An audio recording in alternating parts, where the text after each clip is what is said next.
সারা দেশের পাশাপাশি নাগাঁওতেও ওষুধ ব্যবসায়ীদের ২৪ ঘণ্টার ধর্মঘট পালন। সারা দেশের পাশাপাশি নাগাঁওতেও আজ পালন করা হয়েছে ওষুধ ব্যবসায়ীদের ২৪ ঘণ্টার ধর্মঘট। All India organisation of chemist and ড্রাগিস্টের ডাকে এই প্রতিবাদ কর্মসূচি গ্রহণ করা হয়। ধর্মঘটের ফলে নাগাঁওয়ের বহু ফার্মেসি ও ডিস্ট্রিবিউটর প্রতিষ্ঠান দিনভর বন্ধ রাখেন ব্যবসায়ীরা। অনলাইনে ওষুধ সরবরাহ ও বিক্রির বিরোধিতা করেই এই প্রতিবাদ সংগঠিত করা হয়েছে বলে জানান আন্দোলনকারীরা। তাদের অভিযোগ, অনলাইন ওষুধ বিক্রির ফলে স্থানীয় ফার্মেসি ব্যবসা গভীর সংকটের মুখে পড়ছে এবং বহু মানুষের জীবিকা হুমকির মুখে। পাশাপাশি নিয়ন্ত্রণহীনভাবে ওষুধ বিক্রির কারণে জনস্বাস্থ্যের ওপরও নেতিবাচক প্রভাব পড়তে পারে বলে আশঙ্কা প্রকাশ করেন ব্যবসায়ীরা। অন্যদিকে সাধারণ রোগীদের যাতে সমস্যায় পড়তে না হয় সেজন্য নাগাঁওয়ের বিভিন্ন এলাকায় জরুরি পরিষেবার জন্য কিছু ফার্মেসি খোলা রাখা হয়েছে বলে জানিয়েছে সংগঠনটি। আজি ২০ মে সমগ্ৰ ভাৰতবৰ্ষতে ঔষধ ব্যৱসায়ীসকলে বন্ধ পালন কৰিছে। আৰু এটা কথা আপোনালোকক ক'ব লাগিব, আমাৰ সংগঠনটো ৩ স্তৰীয়া। অল ইণ্ডিয়া বেচিছ, chemist and drug association of India, chemist and drug association of Assam আৰু নগাঁও জিলা ঔষধ ব্যৱসায়ী সন্থা। আমি নগাঁও জিলা ঔষধ ব্যৱসায়ী সন্থা এই বন্ধত সমৰ্থন কৰিছোঁ। সেইকাৰণে যে অনলাইনৰ যিটো ব্যৱস্থা চৰকাৰে আজি মানে অনলাইনৰ যোগেদি যিটো মেডিচিন ছাপ্লাই কৰিছে ডিপ ডিছকাউণ্ট দি পেলাই তাৰ তীব্ৰ বিৰোধিতা কৰিছোঁ। সেইকাৰণে যে অনলাইনত দেখা গৈছে বহুতো স্পুৰিয়াছ ড্ৰাগ বা ডুপ্লিকেট মেডিচিন মানুহৰ ওচৰত আহিছে।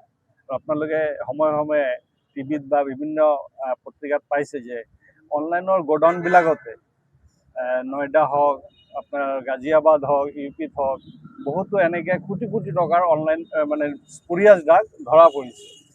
আমি অনলাইনৰ জৰিয়তে যিবিলাক মেডিচিন আহে আমি তাত নিৰূপণ কেনেকৈ কৰিম যে এইটো কিমান সত্যতা তাত আছে। আমি ওচৰৰ ফাৰ্মাচী এখনৰ পৰা যেতিয়া আমি এটা মেডিচিন কিনিম, আমি এটা চিনাকি হয় আৰু আমি সদায় এটা ভাল মেডিচিন দিবলৈ আমি চেষ্টা কৰোঁ।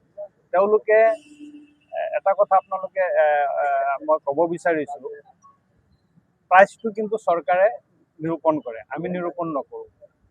আমাৰ যিটো প্ৰফিট মাৰ্জিন হওক বা মেডিচিনৰ যিটো MRP হওক এইটো চৰকাৰেহে নিৰূপণ কৰে। তাত এটা আপোনাৰ NPPA বুলি এটা সংস্থা আছে, individual national price authority of India, তেওঁলোকেহে আমাৰ যিটো মাৰ্জিন ৰিটেইলাৰৰ 16 to 20 আৰু হ'লচেলৰ 8 to 10% মাৰ্জিনটো নিৰূপণ কৰে। তাৰ ওপৰত অনলাইনে কেনেকৈ 50%, 60% দিব পাৰে তাত এটা সন্দেহ থাকি যায়।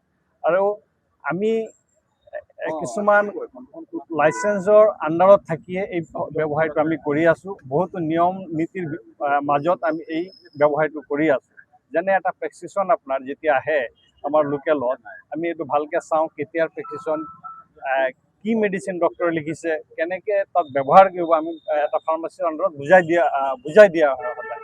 গতিকে অনলাইনত সেই প্ৰভিজনটো কিন্তু নাই।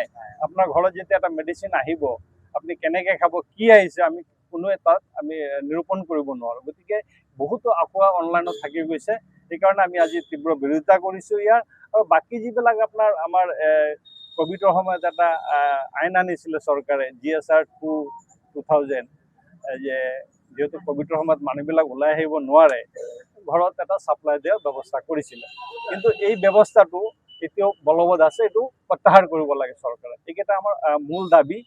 আৰু বিভিন্ন সময়ত দেখা গৈছে আজি যে আমি বন্ধটো কৰিছোঁ, আমি 18 বাৰ চৰকাৰলৈ আমাৰ অল ইণ্ডিয়া অৰ্গেনাইজেশ্যনে মেমৰেণ্ডাম দিছে, কিন্তু তাৰ ওপৰত চৰকাৰে একো বিবেচনা নকৰাৰ কাৰণেহে আজি ছমাহ জোৰাৰ পিছতহে আজি আমি বন্ধটো পালন কৰিছোঁ। তাৰ বাবে আমি ৰাইজৰ ওচৰত নগাঁও জিলা ঔষধ ব্যৱসায়ী সন্থাৰ সকলো সদস্যই ক্ষমা বিচাৰিছোঁ।